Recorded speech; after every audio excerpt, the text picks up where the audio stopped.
Hello and welcome to OPACA's Shop Talk Series online edition. This is Manure Day. My name is Mel Limas, and before we get started, I want to introduce OPACA to you. The Ontario Professional Ag Contractors Association started in 2017 to fill a growing gray area in agriculture. As you know, more and more farmers are relying on custom operators to do one or more of their field operations, whether that's forage harvesting, manure application, or spraying. And these contractors face different regulations, different rules of the road, labor laws, and just different business issues. So this is an organization just for contractors to represent us to government, to promote our member services to farmers, and to support us to be all that we can be. We have a new website at opaca.net that has a find a contractor feature. So we hope that you'll take advantage of it and that it'll be a useful tool to reach new customers. And I want to introduce Cliff Horst to you. He'll be moderating the session. Cliff is the newest member of our board and the owner of Country Custom Ag east of Stratford. He does planting, spraying, combining, liquid fertilizer sales and application, along with manure transfer and application. Thank you, Cliff, for moderating. I'll let you take it away. Yes. I'd like to introduce Steve Reynolds with Huron Tractor.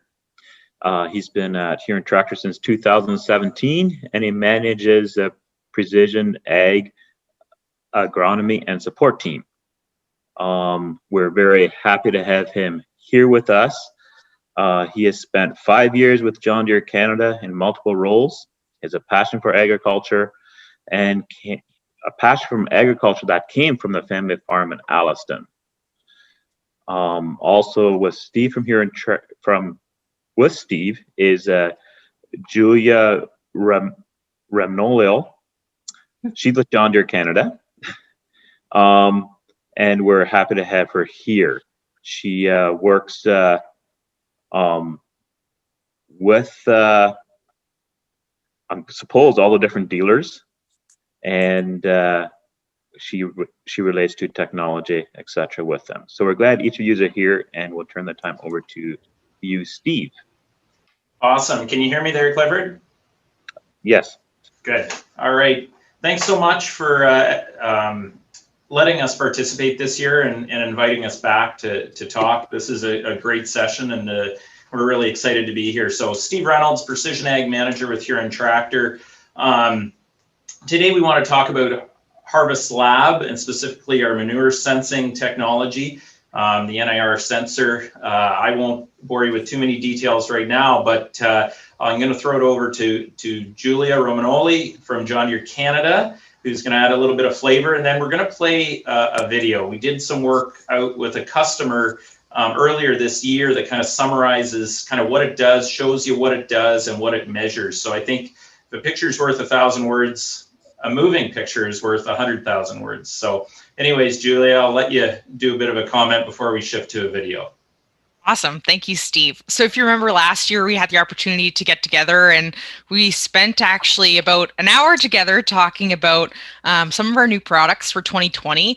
And one of those included the Harvest Lab sensor. And we really talked about how our near-infrared sensor overcomes the variability of our inhomogeneous material, whether that be feed or manure.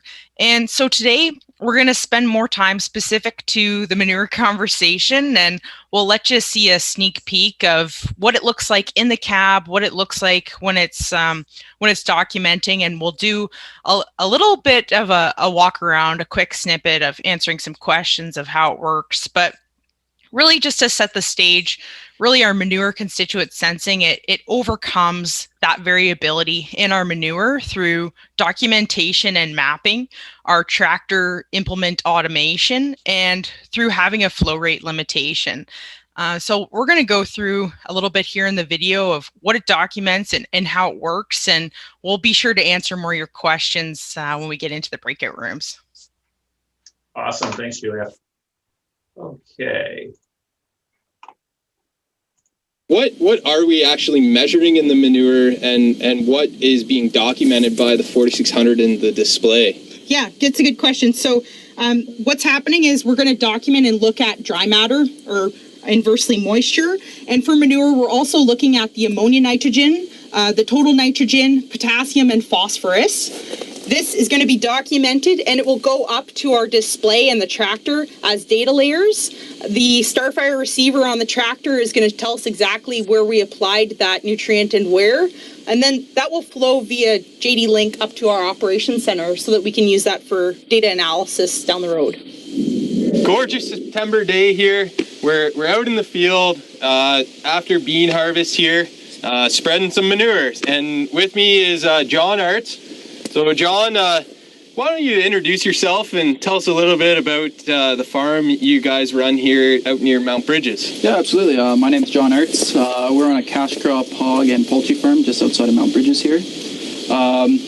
We just put this manure sensor on our tank. It's new technology to us that we're actually super interested in because it allows us to spread our manure out so that we can use less manure and get the same nutrient value that we're trying to target, as well as have the technology connected to our operations center to see just how much nutrients we're putting on the soil. Yeah, so we've come a long way with the farm here. Probably 5 years ago, I remember sitting around the table in the backyard there and having a discussion with everybody involved, and kind of started a journey towards integrating technology into the farm and John Deere products. And maybe you can elaborate a little bit and tell us about that journey and how things have come together here over the past 5 years. Yeah, so probably about 5 or 6 years, we went to the farm show in Woodstock, and we saw John Deere equipment on display, particularly the operations center. And we were super interested in the operations center because it was able for us to record our work as well as use precision ag to essentially save money on the farm. So we got into communication with Huron Tractor, and we purchased our first 8320R in 2016. And then from there, it's just been a spiral, slowly changing one piece of equipment after another. And just last year, we purchased a combine with you guys, and now we have the 8370R. Yeah, so it's been a journey, and I guess getting all that data and that information gathered and helping you make better decisions on the farm. And this technology here that we're talking about today is one of those pieces. And so you've been running it, I guess, for a little bit this year. It's still pretty fresh, but what's your first impressions or your gut feel on how things are working, and what are some of the key features of what this is actually doing in the field? Yeah, so far I'm very impressed with the technology. It has enlightened us to see just how the nutrients values in our manure. And as we're spreading on the field, it allows the tractor to automatically speed up and slow down so we can accurately apply certain amounts of nutrients on the soil.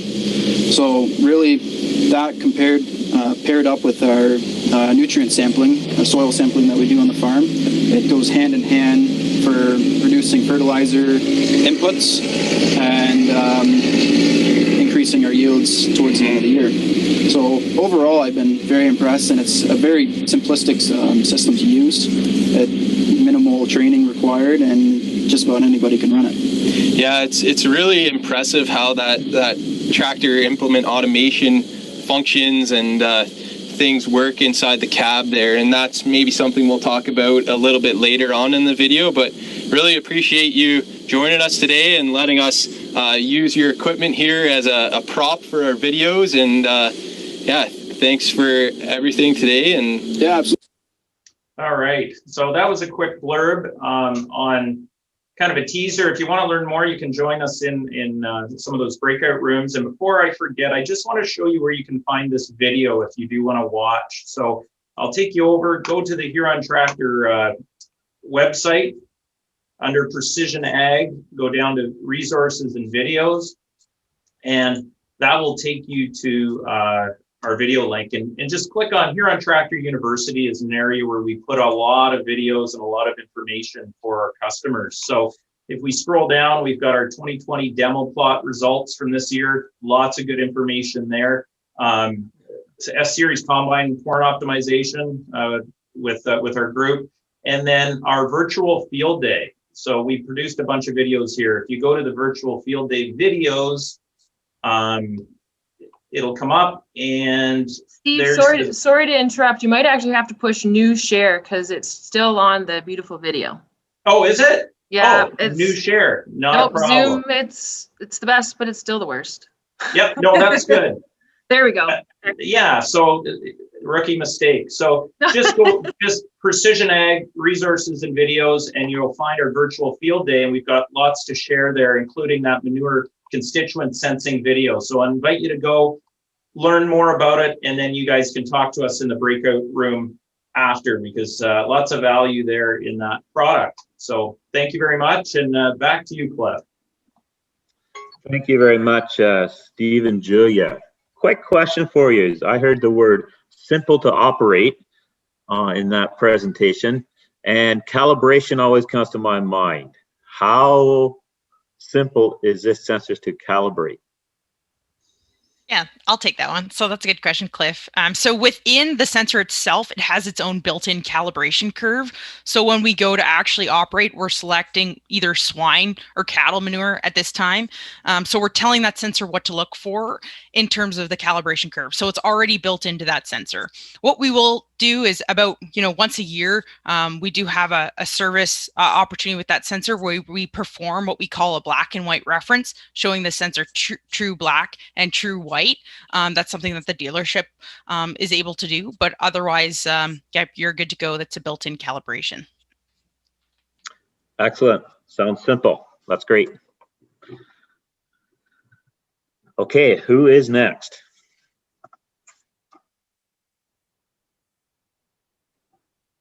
Sorry, Mel, I don't have my list of order here. We don't. Let's go with John Yes, and Sonova. all right, thank you. Good morning, everyone, and appreciate the opportunity here to show what we're all about. I'll keep it fairly simple. I hope I can move her through this. This is new for me. So you can share my screen here. I got it set up in such a way that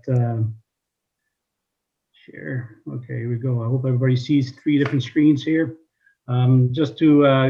So I'm John from Sonova Works. We build remote controllers for liquid pumpers. We do single pump units or multi-pump units. We sell them all across North America and Europe. We have a team of engineers here in the production facility. We design, build, and sell all the stuff. And what I got on the screen here is basically our operation system. So I'll start with the main screen, this guy right here. This one is our tablet controller. That's what you would have in the tractor. In this case, I have 2 pumps set up. The main pump, this one here, it's ID 36. And I got the boost pump ID 35. So we'll go through that screen, kind of what functions we have available there. Before we do that, I want to show you guys the portal, which is the same.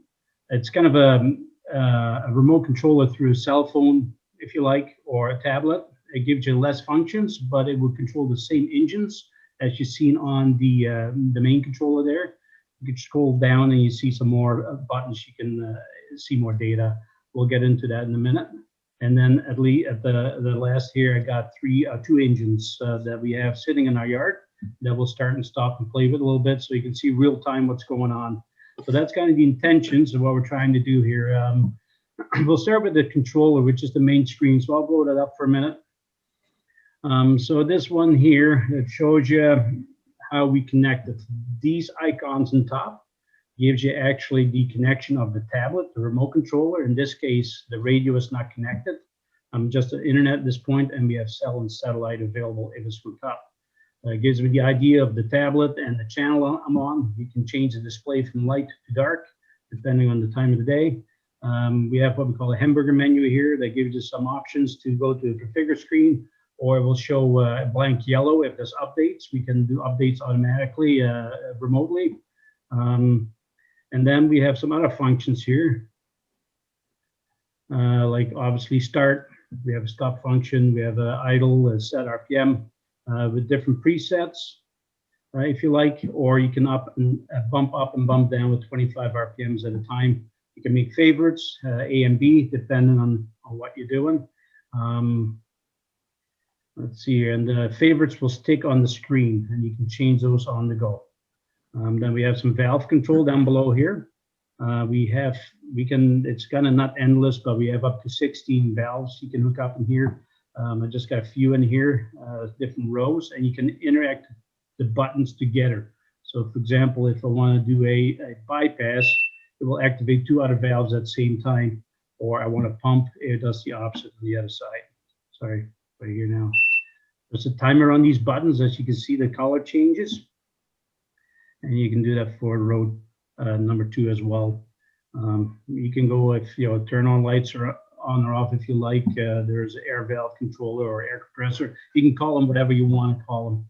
So that's the main pump, and you see some vitals here like RPM that you select, the actual RPM, pressure in and pressure out. I always tell people pressure in is our control and pressure out is our safety. Engine oil pressure and engine temperature and the voltage of the battery, and there's a lot of other functions that you can expand on if you go to the configure file. If we have time, we'll get into it, but we'll go to this first on this first screen. This is the boost pump. In this case, I kind of created on the buttons below here a bypass. So either a pump and it opens up the other valve at the same time, or we go bypass, and so that all happens instantaneously. We'll start the first engine here for fun, and I should actually go back to the portal here as well. I should do that first probably. So there's a web portal. All those all the control I just did on the main screen, you can do some of that on the portal. In this case, we can start this engine, we can stop it, we can idle it, and we can set RPMs. But that's about it. You cannot have, there's no hydraulic functions or a relay control on this web portal. You can see the vitals here of the engine. You can see the inlet pressures. If you have a flow meter hooked up, we can do that. We can do more than one flow meter on one engine, and we could do a sum of a number of different flow meters. We have a GPS location on where the pumps will be located. So that's our shop there. It's sitting right in front of the dome. And then we have, sorry, wrong button. And then we have how it's connected on the pump itself. There's more vitals down below here, like for example, more data. You can see again the voltage and fuel level, a whole bunch of other stuff. And then there's also an engine graph that I can show you later, and a pump graph that's very important to watch and to look at. So that's a kind of the portal controller. You can do that on your cell phone or tablet. And then below here are the engines. So I'll start an engine here for fun. This is done on the main controller now. This will be the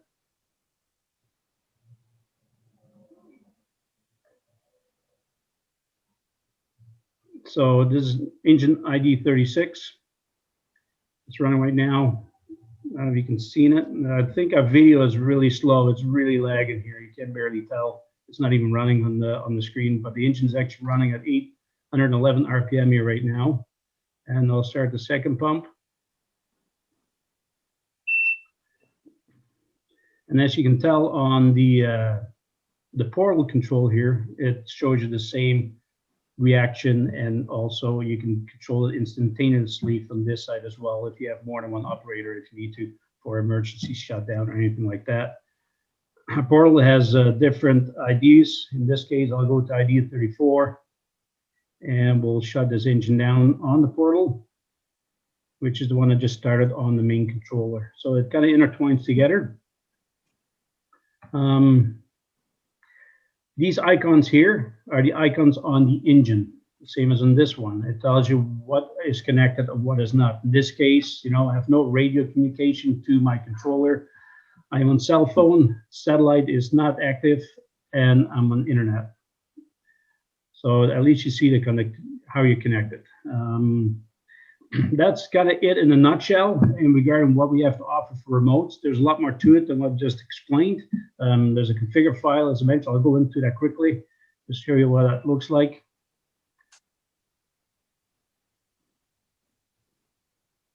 There it is. So that's the tablet itself. You can set up pumps, which is more important in this case. We can do a row of pumps. We can have up to whatever. We have a guy out in North Dakota has 9 pumps in line. You can select them or deselect them. You can move them up and down in a different order if you like. Each pump has its own vitals. You can turn on or off on the sidebar or in the main display. Depends on what you like to see. And there's a lot more options here yet. We could do sumps off flow meters, for example. We can set display rules for oil pressure and outlet or inlet pressures or engine temperature. So you see an alarm on the screen if something overheats. Set up valves. There's different ways to configure that. It's a very configurable controller, I guess is what I'm trying to demonstrate here. So I'll get back to the main display here. And that's about all I have to share at this point. Thank you very much. Thank you so much, John. Great technology. So you've been doing remote control for 11 years. I'm sure it's changed a lot in those 11 years. Yes, it has. Yeah, absolutely. Yeah. One question I have for you, and I don't know if you saw it, but Mark sent a message and wondered about cold winter starting. Do you have a remote ether injection, or we don't spread manure in the winter? Yeah, I guess you answered the question. But I guess, you know, we have a box has 16 outputs. You know, we can just activate a relay and do that if you like to. Yes. That is excellent. Thank you very much. That was John from Sonova.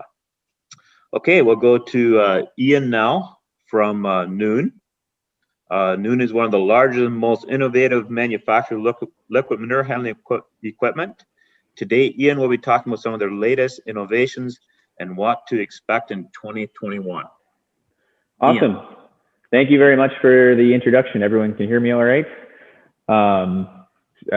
Unfortunate that we can't meet face to face, but this is the next best thing. So I'll get right on with it. I'll share my screen here. So just to kind of get, everyone can see here. So just to kind of give you a little overview, we've actually just kind of finished a pretty big expansion again on our manufacturing facility. So, you know, basically there's an open invitation if anyone wants to come see what we're doing, see how we make our product, see what's new. You know, we're just located here in Sebringville outside of Stratford. Everyone is welcome. We can do kind of a safe tour to see what we're doing. 2020 was a pretty interesting year for us. We were able to really develop a lot of our agitation equipment. We did a big focus on that. We actually did a complete overhaul on our lagoon crawler. That's our amphibious agitation boat. We actually added a lot of functionality to it that previous machines haven't had. Believe it or not, but the lagoon crawler has actually been on the market for 6 years now. The time has just flown by, but every year we're progressing, adding new improvements to it. And this year it's kind of a landmark year because we totally changed the remote configuration, add a lot more detail and information that people can see on the remote screen. And then the main one was definitely adding the GPS operation. So basically you're able to move the lagoon crawler around in the lagoon. You're able to save your fence posts and kind of draw the shape of the pit. You can do up to 16 points. So if you have say you're in a lagoon and you have a lagoon pump sticking into the pit, we can actually draw a line around that lagoon pump, and you can just really make some really interesting shapes, and it's able to stay inside that boundary and mix effectively there. That's just another shot of kind of the information and everything that we're able to kind of display to the operator on the screen. Going into that GPS mode, we've actually added a lot of features. Basically, we talked to a lot of customers on how they're actually agitating these big pits. And we have many different agitation modes that we've actually developed from that. Some of them is just a random pattern where it will bounce around in the lagoon as if it, was kind of like your old school screensaver. background where the emblem bounces around in the lagoon. So that's kind of the default. And then we also have a sweep to pump. So we noticed that, these people have a pump in the pit or a pump in the lagoon. They'll kind of make like a back and forth pattern, kind of pushing sand laden manure to the pump. So we're actually able to replicate that pattern in the GPS. And then we have a switch mode, which goes back and forth automatically between the random pattern and then the push to pump pattern. So it's been a very, very fun year developing all this technology and bringing it to the boat. And definitely all that feedback has just been awesome. So it's definitely been a very, very good year for our boat, and a lot of the changes and the technology that we've added to it has been very well received. This year we also put a pretty good emphasis on and different types of agitation. This is one of our pump trailers that we've developed. It's one of our header pumps on the end of this pump trailer. We've also used it for a dedicated force feeder. So we've had a lot of guys interested in these where they're using a PTO driven pump. Basically they want to eliminate the tractor and just come up with a more tailored solution to force feeding. So we've got quite a few of these also for force feeding as well as agitating. They can use these in a lagoon. They can use it in a straight wall pit. They can use it in a slurry store. So it's a very universal tool that we've developed. What's kind of unique of ours is the motor is mounted up top on the main pivot. So we're actually using the motor as the counterweight for the whole pump. So we have pretty relatively small outrigger legs. So our boom length is quite practical because we are using the motor as the counterweight to a boom being stuck out. So yeah, you can actually spin this thing around 360 degrees. So it just gives a lot of flexibility of where you can use it. So this is our prototype unit. It was delivered to a pretty big custom hauler down in Missouri and Illinois. He's pretty well using it every day. He's at a new job almost every day, and he loves it because he has the versatility to be able to do pump out holes like this. He can do lagoons, and then he also has quite a few slurry store customers. So, we can go right beside a pit and go right up and over. And it's just given him a whole, just a very versatile tool compared to what he was doing before. He had multiple pieces of equipment where, now he's able to downsize and just use this mainly for his force feeding. So yeah, you can see that there in one of the slurry stores. Right at the end of the year, he did have a lagoon crawler, and he actually traded it in on one of the new GPS ones. So you can notice he just has the remote just sitting on the truck hood there, and that crawler is agitating automatically in that pit, and then our pump trailer there is pumping it down. So really it eliminates the need for someone to be really right there operating the machine constantly. So that's been a nice touch for him as well. So I don't want to go too long, but feel free to pop on over to what do they call it? The share room or something like that. I'll be waiting around for there. I can answer any questions that you may have on anything that we've done this year, and I think we've got some pretty exciting things that we're going to be doing in the coming year as well. So I look forward to talking to you guys then about that. Thank you, Ian. Very interesting. So that force feeding pump or boom agitator, not sure what you called it anymore. What's the proper terminology for it?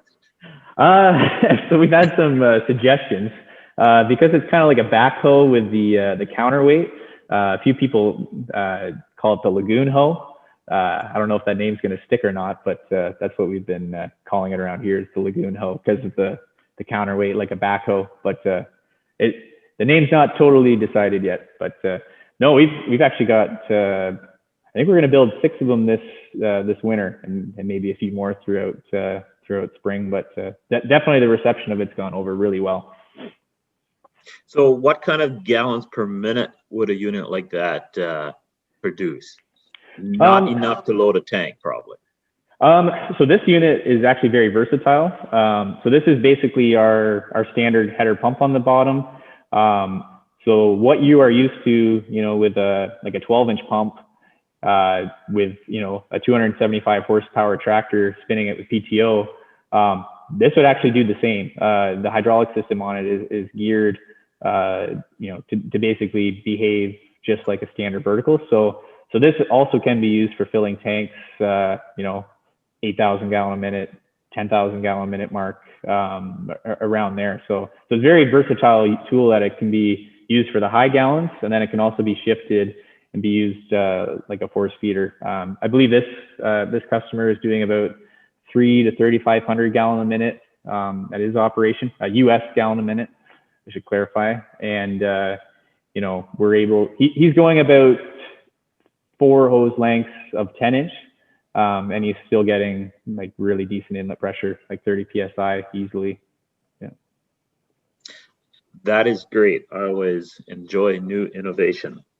Oh, thank you. Okay, we will move on to Kuhn at this time.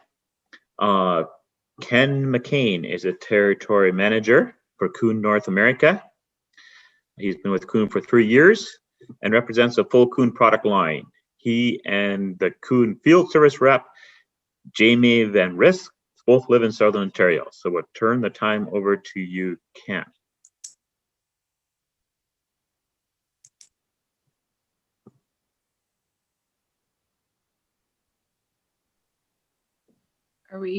Ken, are you there?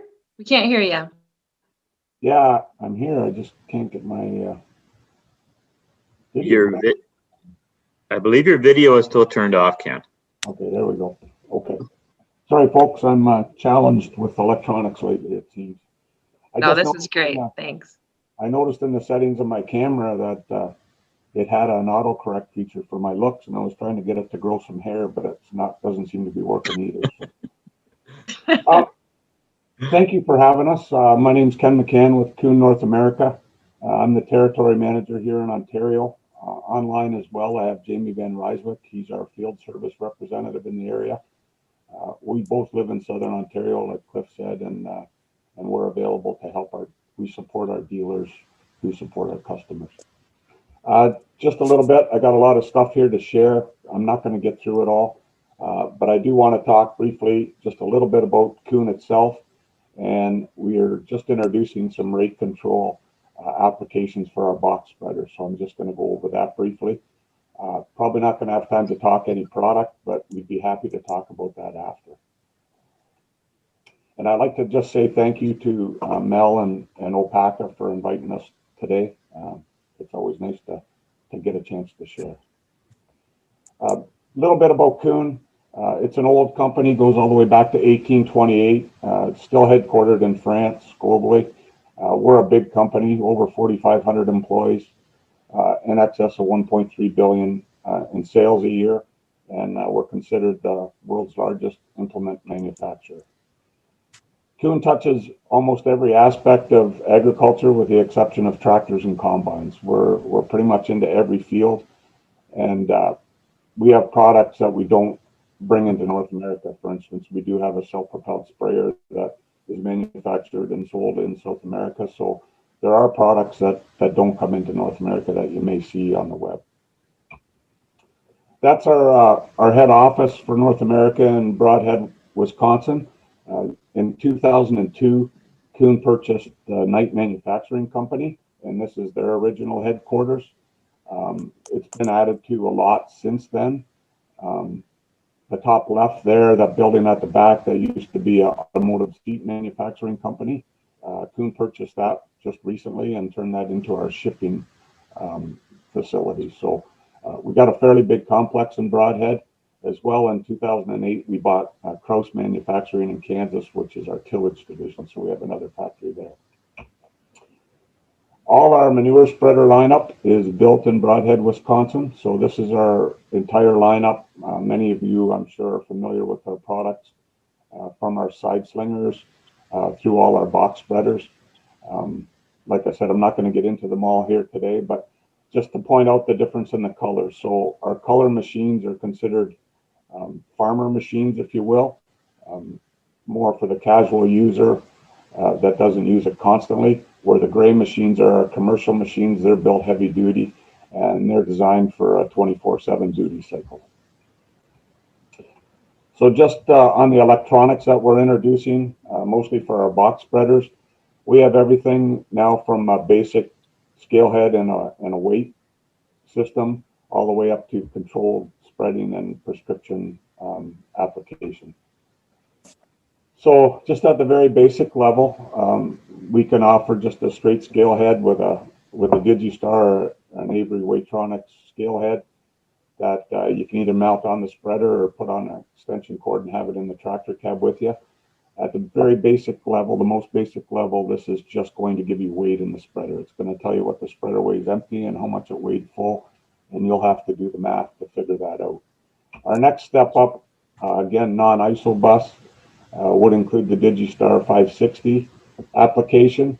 It's a little more advanced. It can log, it can keep records for you, and with a speed sensing capability, if you have an input into it, it can help you determine what your rate is. From there, we move into the ISOBus technology, which is the new thing today. Everybody's familiar with ISOBus here, I'm sure, but basically what that allows you to do is plug the spreader into the tractor, and the virtual terminal on your tractor monitor will show up similar to this, and it will give you a straight weight of the spreader, but it also allows you to upgrade all the way up to rate control. So we do offer our own ISOBus monitors, but as you know, every tractor manufacturer has their own as well, and they all will work on this system. Just a little bit about the ISOBus. It brings the weight right into the tractor cab on the monitor. At the basic level, it will not display any application rates, but it does give you that flexibility. As I said, all our boxes are mounted on the spreader, and they're all quick connect, so it's easy to upgrade and change things out as need be. And then we get into the rate control. So we use the Athene rate control system. Again, it's all ISOBus. It'll plug directly into a newer type tractor, and you can run it off your virtual screen, or you can put our screen in there. You do need a speed reading off the tractor. Usually we'll do it, so we can match that up. Once it has a screen reading, you enter what your desired target rate is for application, and then the control system will control the speed of the apron and the spreader to hit your target rate. At this point, it will not change the speed of the tractor. It will work within a range of speeds, and if you get outside that range of speeds where it can hit its target, it will give you an alarm in the cab, at which time you either need to decide to slow down or speed up to make it work. This system will also export in ISO XML files or shape files, and on the next screen here, I think it shows. Speaking of alarm, Ken, you've got 30 seconds. Yeah, I know I'm talking. That's how it all hooks up. There's different modes in there, so you can get to variable rate with prescription uploads if you like. You can, if you have your prescription maps done, you can input it into the system, and the software will guide you to hit your specific target rates. I just want to mention this is only available on our larger box spreaders from our PS250 up to our largest PXL 1120. And I think that's as far as I can go in my time limit now. But I'll be happy to talk product or anything else. Jamie's also here to answer any questions as well. And you should also be able to share in your trade show booth. Keep putting in air quotes, but you could continue the presentation there. Okay, thank you. Thank you. Very good. Rate control has been around on liquid spreaders for a while, but it's great to see it on dry spreaders as well. Who is Athene? Is that the TopCon system? Jamie, can you answer that? I think it is part of TopCon. It's Athene is the way it's pronounced. Yeah, it's all through TopCon because they bought Digistar, and it's all kind of tied in through that. I think it's a joint venture there, TopCon with Digistar, I believe. Very good. Thank you. And Mel, you can take it. I'm not taking it. Oh, am I introducing? So I'm up now, Mel? Yeah. Next up is Gary Sutcliffe from Walton Equipment Can Rentals. everybody hear me then? Yeah, we can hear you great. And we can So, yeah, see if you're everyone very can hear me, festive. Yeah, just trying to do my bit. So yeah, good morning everybody, and welcome to the first OPACA Shop Talk series meeting. First time I've ever done a Zoom, so we're going to see how this goes. And so yeah, I'm Gary Sutcliffe. I'm the president here at WER, some know us as Walton Equipment Rentals. We're two divisions, so we have an ag equipment rental side, and then we have the manufacturing side.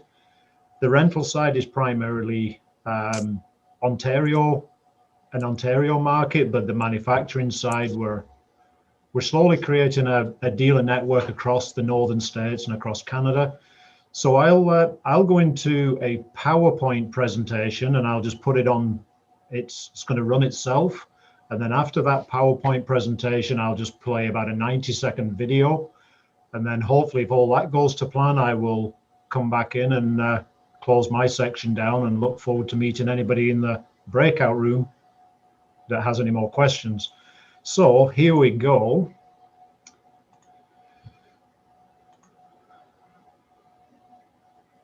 So hopefully everybody can see what I'm seeing here. Yep, looks good, Gary. Yeah, so it's kind of self-explanatory. I won't say too much while it's playing, just to let people have a quick read if they want.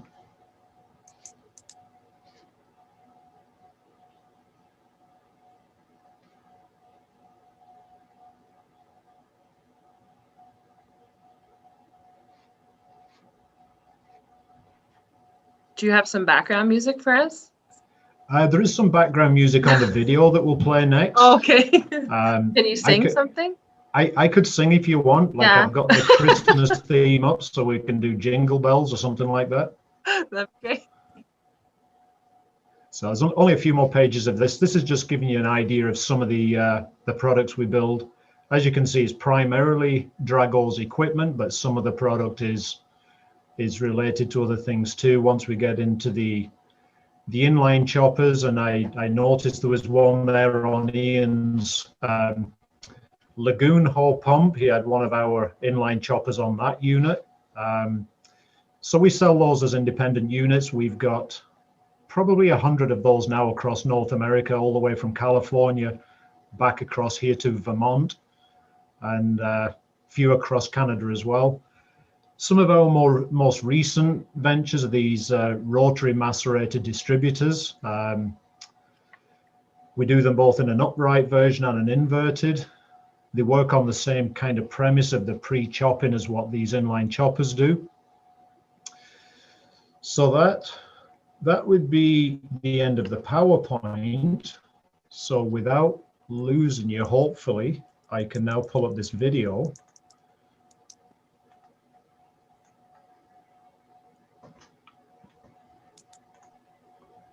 Here we go. So this is where you should get the background music.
So hopefully you guys all got the chance to see that.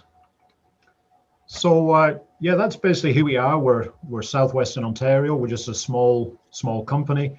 We're continually working on new little ventures and designs and things. So for any of you guys in the manure industry that maybe see problems that you're seeing more and more, by all means reach out to us. Our email is on the website. That is my own personal business email here. So if you have any questions, you can contact me directly from there. But yeah, we're not hard to find. So back to you, Mel.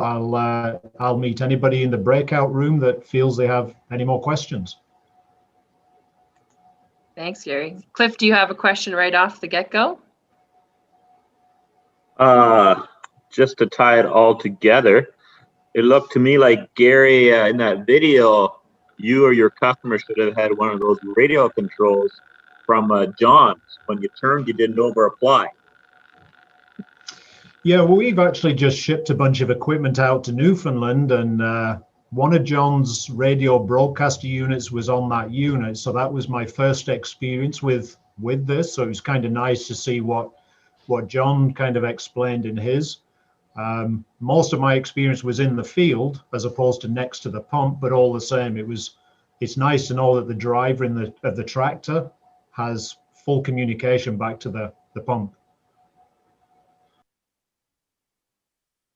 I'll ask here on tractor, how many of the manure sense systems do you guys have in the area now? Can you hear me there, Ian? Yeah. Yeah, I can. Yep.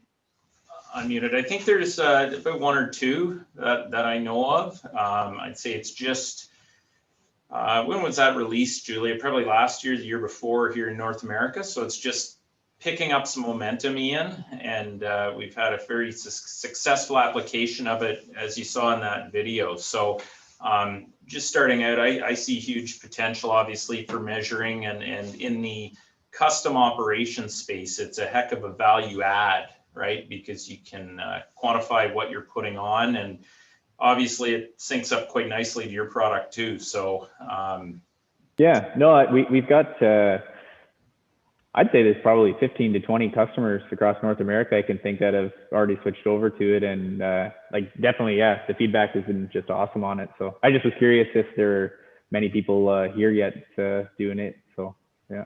We're getting there. I think public, showing how it works is going to get a little momentum there, but I'm pretty excited about the product. So thanks for that question. Yeah, no problem.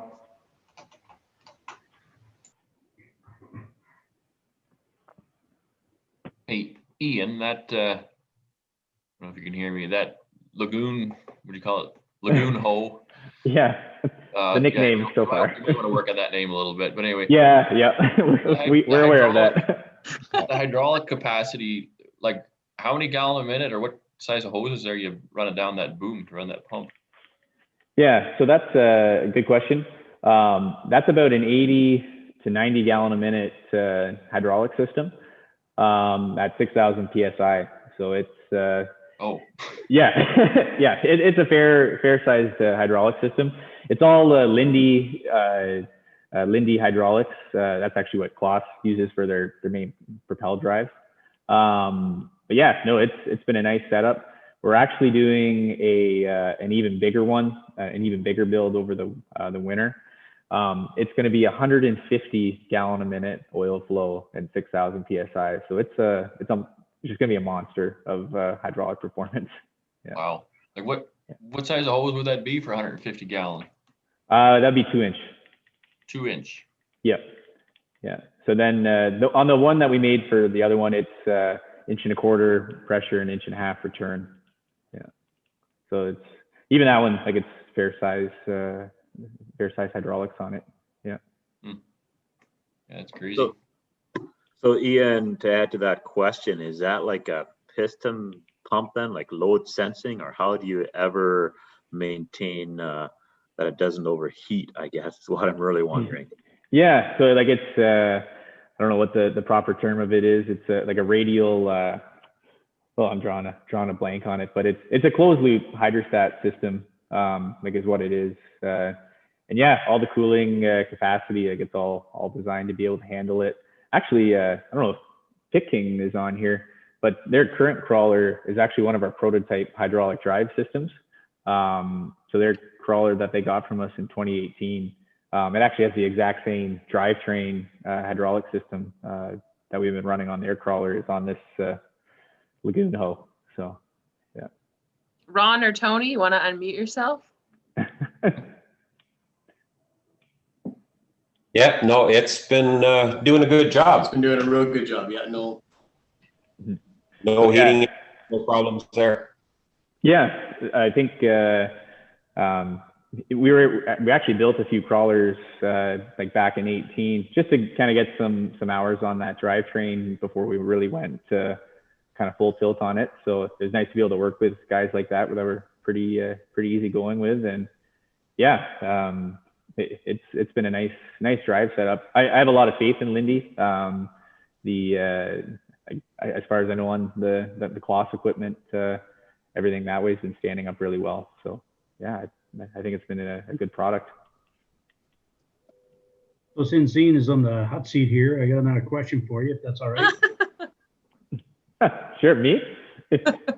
So talk about pressures, in this case, my question to you is, what's the outlet pressure on the pump on the outlet side?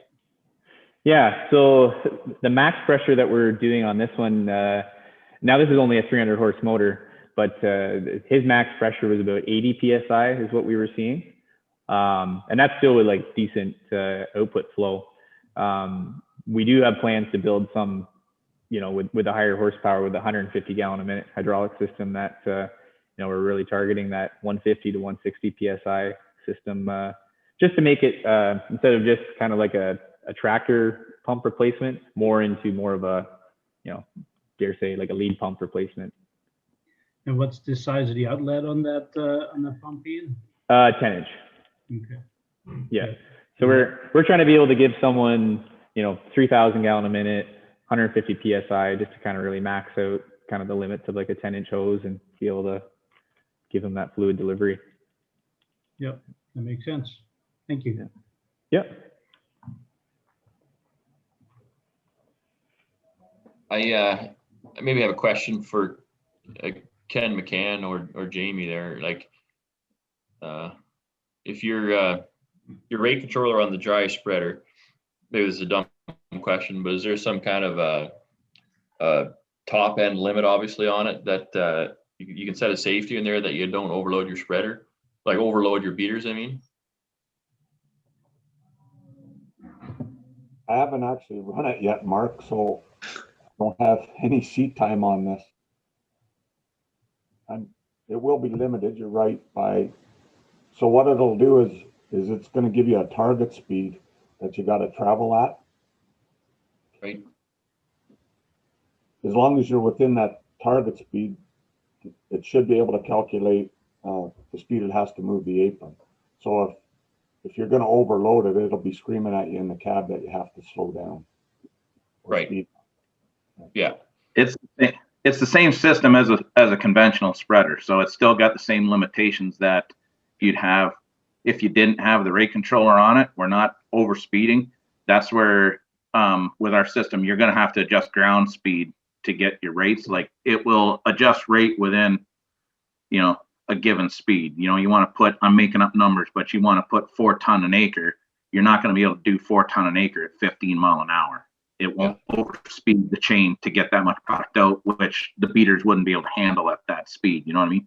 Similar to a fertilizer spreader, whether it be an airflow or anything like that, there's only so much you can get through the pipe. There's only so much you can get across the beaters. Yeah. So it's still the same system. It's just we're controlling PWM, the speed of the floor. Yeah.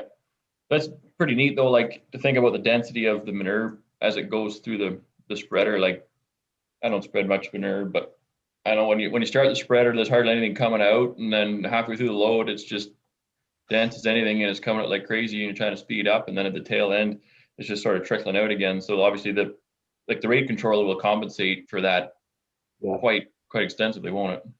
Yes, and then you also can adjust the guillotine gate too to control control how much it actually gets to the beater as well on the spreader. Oh yeah, it's neat. So a question I would have on that. So if you have like 5 load cells on that spreader, you know, 2 on, if it's a tandem axle, 2 on each, 1 on each axle, sorry, 2 on each axle, and then over to 1 on the hitch. If you work in some uneven ground or hills like we do in Northeast Hope, and let's say the hitch has a 0, absolutely no weight on it, or even a negative, if the spreader is almost empty, does the rate controller figure that all in? You want to answer? It's all our weight cells. It's the same weight cells that are used on a TMR mixer. So it's all about deflection.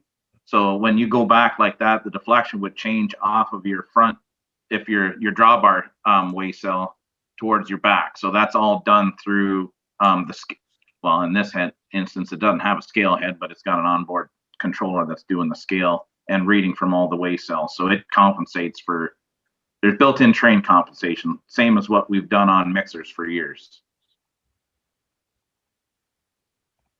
So Adam Ireland had a question on whether there's a moisture sensor included in that system of the. No. It's straight. It's just looking at the weight and taking the speed reading and doing the calculations as to what you're applying. Doesn't have any sensors in it right now. So this system doesn't apply nutrients. It just applies dry matter on a tonnage basis. And we're just working with scales. So it's a weight, basically it's a weight loss system. So just to expand on that a bit on the variable rate manure application, now back to liquid maybe, and that's maybe where Steve and Julia get involved again a bit. Like my conversations with folks that are interested in remotes are always doing mostly drag hosing, and we talk about variable rate. And most of those custom outfits want to pump as many gallons a minute to make the most money in a day. Now they go to variable rate, and now it cuts them off on the max flow per hour kind of thing. So, the question to you guys is like, where do you guys see this technology go? I think it's a great technology. It makes sense to use that nutrition in the soil and saving fertilizer and all that. But how much time does it take? How long we have to wait for this technology to really for people to accept it? And I assume that, custom outfits will have to charge different if they use variable rate. Who are you asking the question to, John?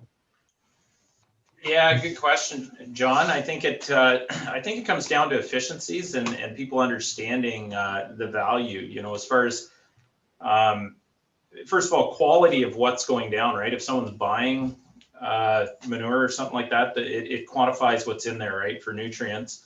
As far as custom application, I don't know. I think we're going down a road where we can verify all this. I mean, that Harvest Lab's used on the harvester, right, for yield mapping, so to speak. It's used tabletop version, and then it's also used for manure. So there's multiple uses now that we can spread over many applications, and I think that's going to help, to justify the cost of this. But I can see the payback just in managing nutrients there.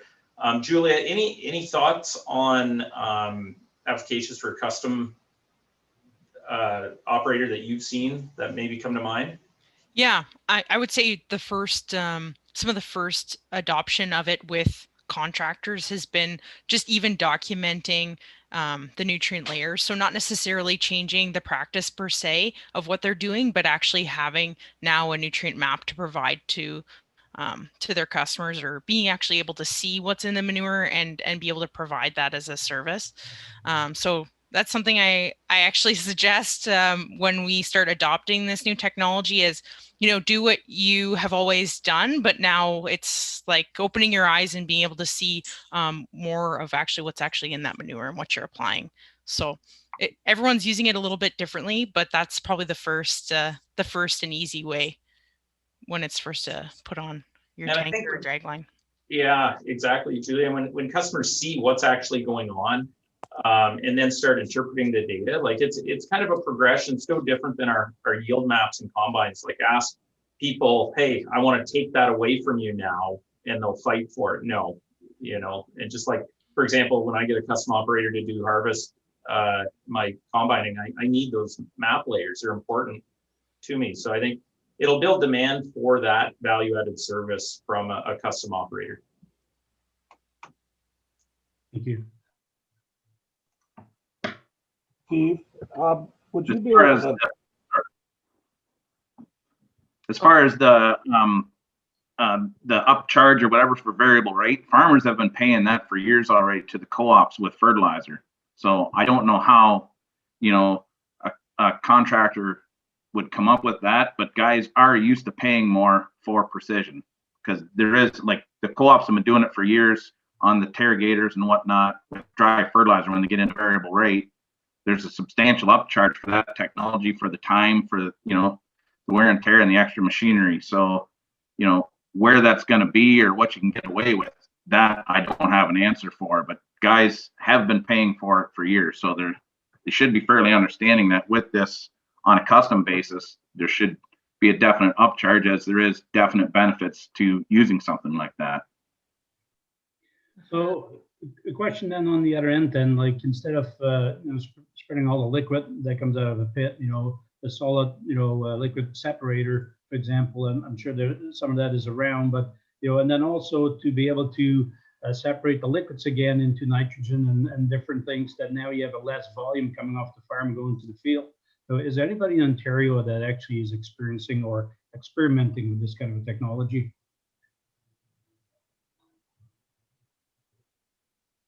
Is that directed back at us? Well, I Anyone. guess a general question to anyone that will know, and if nobody has the answer, is that something that, I see that being that part of that puzzle. Didn't the government just spend 9.3 million on 4 buses? Why would they spend money? Why would anybody spend money researching, manure? Well, it'll end up in our lakes, and that's a concern. Yeah. That would be a good reason why, to separate it ahead before you bring it to the field.